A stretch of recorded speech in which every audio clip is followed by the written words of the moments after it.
উপদেষ্টাকে এখানে আসতে হবে, এই সমস্যার সমাধান করতে হবে। তার এরকম স্বৈরাচারী মনোভাবের প্রতি আমরা তীব্র নিন্দা জানাচ্ছি। বরিশাল আসার পর শেরেবাংলা মেডিকেল কলেজে আসবে, আসার পর প্রত্যেকটা অনিয়ম দুর্নীতি হাতে নাতে দেখবে এবং এর সমাধান করবে। তারপর আমরা আমাদের অনশন ভাঙবো। আমাদের যে দাবি, এটা তো সমস্যা সমাধান করার জন্য আমরা উপদেষ্টাকে আহ্বান জানিয়েছিলাম বরিশালে আসার জন্য, এবং শেষমেশ দেখি আমাদের কথায় কাজ হচ্ছে না। আমাদের ছোট ভাইরা যারা স্কুল কলেজের শিক্ষার্থী তারা রাজপথে চলে এসেছে, এবং আজকে আমরা প্রায় 28 ঘন্টা যাবত কিন্তু অনশন করছে। এবং এই যে ভাই, ওরা অনশন করছে এবং ভাইরাও তাদের সঙ্গে যুক্ত হয়ে গেছে। তো এখন ওরা বলছে যে উপদেষ্টাকে এখানে আসতে হবে, এই সমস্যার সমাধান করতে হবে, এবং তাদেরকে এটা দেখতে হবে, পর্যবেক্ষণ করে তারপর সিদ্ধান্ত নিতে হবে। তো এখন এটা যে যৌক্তিক দাবি, এটা সারা বাংলাদেশের মানুষ এই কথা বলছে। এখন আমাদের শিক্ষার্থী ভাই বোনেরা ওরা অনশন করছে সারা বাংলাদেশের মানুষের জন্য। আমরা বলছি সারা বাংলাদেশের মানুষের সমস্যার সমাধান করার জন্য উপদেষ্টা অতি দ্রুত পদক্ষেপ গ্রহণ করুক। আমরা তাদের কাছ থেকে কোনো পজিটিভ রেসপন্স এখন পর্যন্ত পাই নাই আর কি।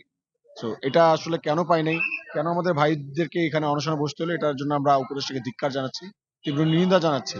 তার এরকম স্বৈরাচারী মনোভাবের প্রতি আমরা তীব্র নিন্দা জানাচ্ছি। অতি দ্রুত এই সমস্যার সমাধান করুক। আর তিনি কি ভয় পাচ্ছেন, আমাদের প্রশ্ন হচ্ছে এটা। তিনি কি সিন্ডিকেটের লোকজনকে ভয় পাচ্ছেন নাকি দুর্নীতিবাজদেরকে ভয় পাচ্ছেন? আমরা বলবো যে আপনাদের কোনো ভয় নাই, আমরা সারা বাংলাদেশের মানুষ আপনাদের সাথে থাকবো।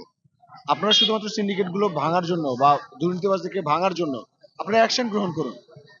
একটা স্বৈরাচারী সিস্টেমকে ভাঙার জন্য আপনারা অ্যাকশন নেন। আমরা সারা বাংলাদেশের মানুষ আপনাদের সাথে থাকবো, এই আশ্বাস তো আমরা আপনাদেরকে দিচ্ছি। আপনাদের আবার কিসের ভয়? তো অতি দ্রুত আপনারা সিন্ডিকেটটা ভাঙুন, আমাদের ছোট ভাইদেরকে যেন কষ্ট করতে না হয়। 28 ঘন্টা কিন্তু অলমোস্ট হয়ে গেছে। আমরা চাই না আমাদের ছোট ভাইদের আর বেশিক্ষণ কষ্ট হোক। আমরা অনেক চেষ্টা করছি তাদেরকে বাড়ি পাঠানোর, কিন্তু আসলে তারা যায়নি। তারা মানসিকভাবে অনেক স্ট্রং আছে, এবং তারা এখন পর্যন্ত পানিটুকু পর্যন্ত ছয়নি, খেয়ে দেখেনি। তাদেরকে অনেক চেষ্টা করা হয়েছে খাওয়ানোর জন্য, কিন্তু তারা খায়নি। তো আমরা বিশ্বাস রাখি যে তাদের এই স্পিরিট আমাদের সবাইকে আরো অনেক বেশি শক্তি যোগাবে।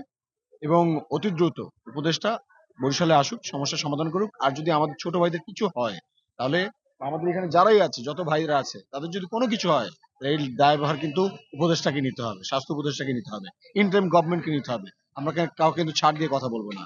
আমরা সবাইকে বলছি, আপনারা প্রত্যেকটা জেলা থেকে, প্রত্যেকটা ঘর থেকে, প্রত্যেকটা উপজেলা থেকে আপনারা আন্দোলনের দুর্গ গড়ে তুলুন। আমাদের সমস্যা আমাদেরকে সমাধান করতে হবে, সিন্ডিকেটকে আমাদেরকে ভাঙতেই হবে।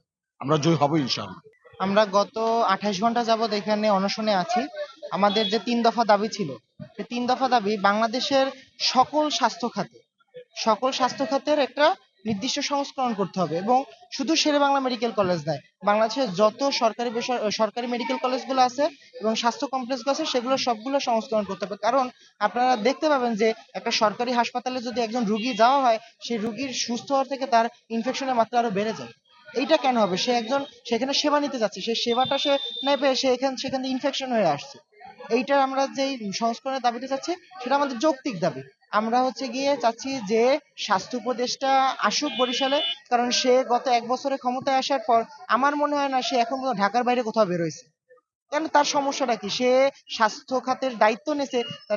বাংলাদেশে যতগুলো স্বাস্থ্য কমপ্লেক্স আছে, এমনকি উপজেলা পর্যায়ে যে সকল স্বাস্থ্য, তার উচিত সবগুলো উপজেলা স্বাস্থ্য কমপ্লেক্সে যাওয়া, সে প্রত্যেকটা ভিজিট করা, প্রত্যেকটা কি কি পরিবর্তন আনা দরকার। কারণ তাকে ছাত্র জনতার গণ অভ্যুত্থানের ফলে দেশ সংস্কার করার জন্য তার হাতে দেওয়া হয়েছে। সে যদি এখন সংস্কার না করে তার গদিতে বসে থাকে, সে যদি বাংলাদেশের ঢাকার বাইরে না বের হয়, তাহলে তো গিয়ে কোনো সংস্কার সে করতে পারছে না। তাইলে আমাদের গিয়ে এখন যেই দাবিটা মূল দাবি, সে বরিশালে আসবে। বরিশাল আসার পর শেরেবাংলা মেডিকেল কলেজে আসবে, আসার পর প্রত্যেকটা অনিয়ম দুর্নীতি হাতে নাতে দেখবে এবং এর সমাধান করবে। তারপর আমরা আমাদের অনশন ভাঙবো। তার আগ মুহূর্ত পর্যন্ত আমরা আমরণ অনশন চালিয়ে যাবো।